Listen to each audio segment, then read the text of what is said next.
Dan di bangsal 1701, selain Peter, ada 6 orang yang berjaga. Terlebih lagi, orang-orang ini semuanya dipersenjatai dengan peluru tajam. Begitu seseorang menyerbu masuk, mereka akan menembak tanpa ragu-ragu. Selama ada tembakan yang dilepaskan, situasinya pasti akan meningkat. Tama tidak bermusuhan dengan FBI. Dan tidak mungkin membunuh agen yang melindungi Peter.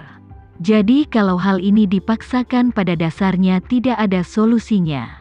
Namun, tidak ada titik terobosan yang baik untuk yang lunak. Biarpun dia berhasil membawa orang itu keluar. Bukankah Peter juga akan menjadi buronan penjahat? Sesuai dengan keinginannya sendiri. Dia lebih memilih duduk di penjara daripada dituduh sebagai penjahat yang dicari. Tepat ketika Tama berada dalam dilema, ponselnya tiba-tiba menerima pesan chat. Pesan chat dikirim oleh Isyana, dan isinya adalah, "Tuan, Victoria akan datang ke New York. Silakan segera pergi." Melihat ini, Tama sedikit mengernyit dan dengan cepat menjawabnya.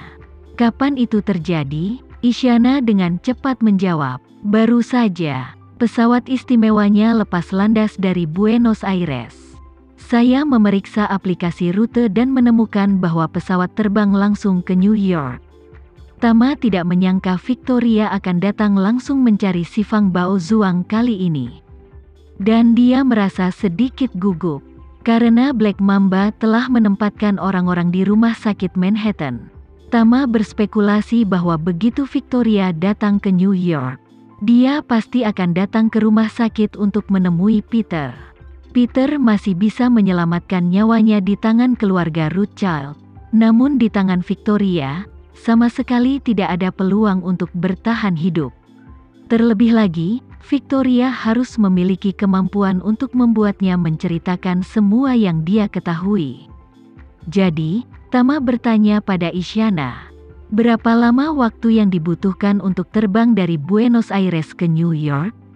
Isyana menjawab, "Tuan, dilihat dari model Victoria, yang tercepat adalah 10 jam.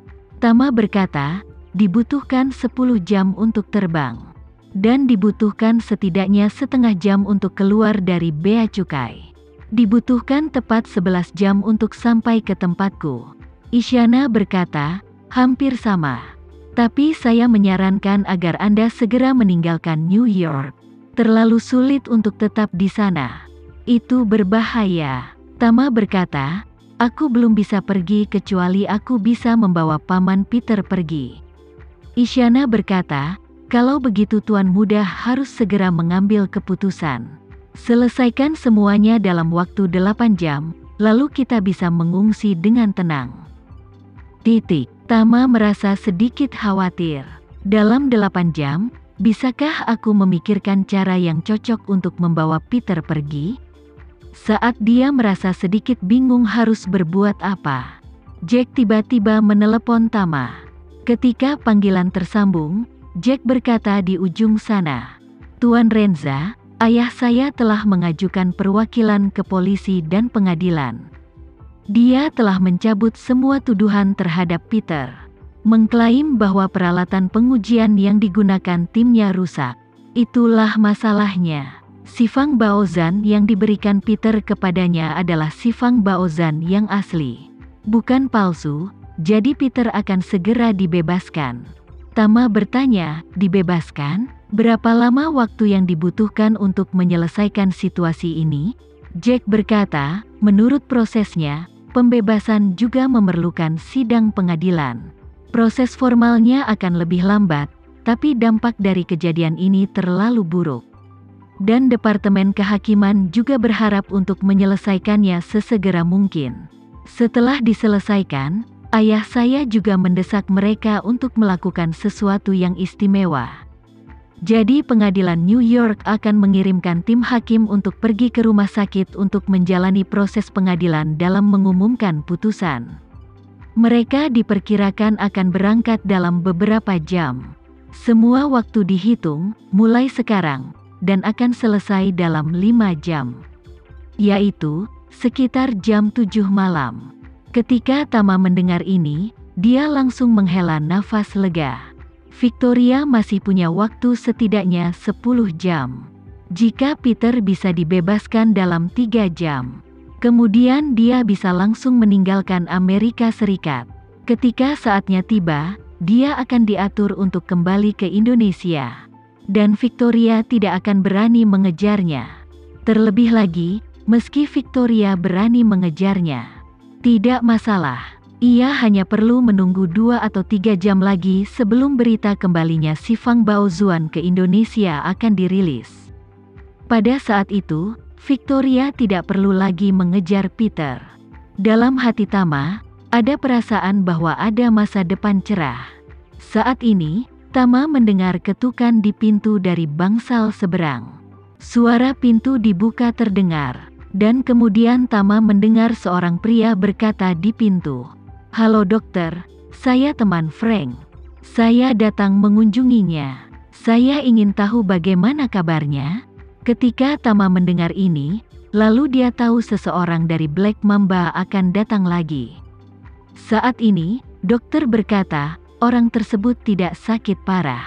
Dia bisa keluar dari rumah sakit selama dia tinggal di rumah sakit selama beberapa hari. Namun, diperkirakan akan memakan waktu lebih dari setengah tahun untuk kembali ke keadaan semula sebelum terjadi kecelakaan mobil.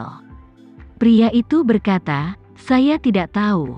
Tidak bisakah kamu mengizinkan kami masuk untuk berkunjung?" Dokter berkata dengan santai, "Oke, saya hampir selesai di sini. Kamu bisa masuk dan melihat yang terluka. Hati-hati jangan terlalu lama. Pasien masih perlu istirahat lebih banyak." "Oke, kita akan selesai paling lama 10 atau 20 menit. Terima kasih, dokter." Orang yang berbicara adalah paman Tama, Pavel. Tama belum pernah melihatnya dan tidak bisa mendengar suaranya. Saat ini, dia sedang berkonsentrasi mendengarkan kebisingan di sebelah. Setelah mendengar 2 orang memasuki bangsal dan menutup pintu, Tama mendengar suara orang ketiga. Dalam satu kalimat, "Senang bertemu dengan Anda, Tuan Lon dan Tuan Pavel." Lon berkata dengan ringan, "Jangan panggil aku dengan gelar ini di luar. Jika kamu mengungkapkan rahasia inti organisasi, aku akan membunuhmu." Dia buru-buru berkata, "Maafkan saya Tuan." Lon mendengus dingin, Melihat kamu telah melakukan tugasmu, aku tidak akan meminta pertanggungjawabanmu hari ini." Ketika Tama mendengar ini, matanya tiba-tiba bersinar terang. Dia masih memiliki setidaknya 10 jam waktu. Namun 10 jam ini harus dibagi menjadi 2 bagian.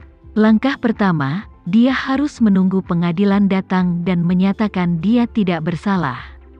Dia tidak melakukan apapun kecuali mencegah orang-orang dari Black Mamba mendekati Peter. Di babak kedua, setelah Peter dibebaskan, dia harus mengirimnya keluar dari Amerika tanpa membuang waktu. Artinya mulai saat ini hingga hukuman dijatuhkan, tidak ada yang bisa dilakukan. Sekarang dia punya banyak waktu, Tama mau tidak mau mengambil keputusan. 2 dari 4 Earl besar di Black Mamba telah meninggal dan 1 telah diturunkan pangkatnya. Satu-satunya yang tersisa berkeliaran adalah Lon. Ini adalah kesempatan langka. Bukankah sebaiknya aku memanfaatkan kesempatan bagus ini dan menyingkirkannya sedini mungkin? Ariana mengatakan bahwa di antara 4 Earl besar, Adi adalah yang terkuat. Namun, jika dia tidak meledakkan dirinya sendiri, dia tidak akan menjadi lawan Tama. Oleh karena itu, Tama merasa yakin untuk membunuh Lon. Namun, apa ada peluang atau tidak? Itu pertanyaan lain. Tama juga tahu betul jika dia ingin membunuh Lon di New York, ini sebenarnya akan sangat sulit.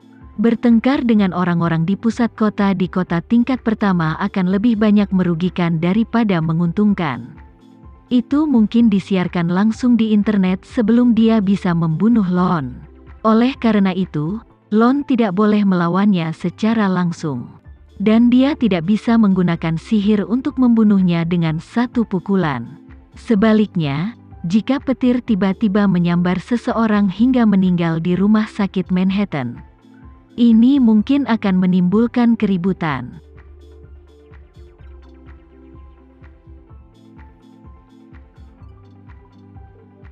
Sekian dulu ya video kali ini, kita lanjutkan lagi videonya di lain waktu. Oh iya, bagaimana menurut kalian? Semoga bisa sedikit menghibur kalian semua. Untuk teman-teman yang baru nonton, jangan lupa subscribe ya, hehehe. Dan kalau teman-teman ada yang ingin gabung langganan, bisa langsung gabung saja untuk dapat fitur yang menarik dan sedikit membantu Mimin.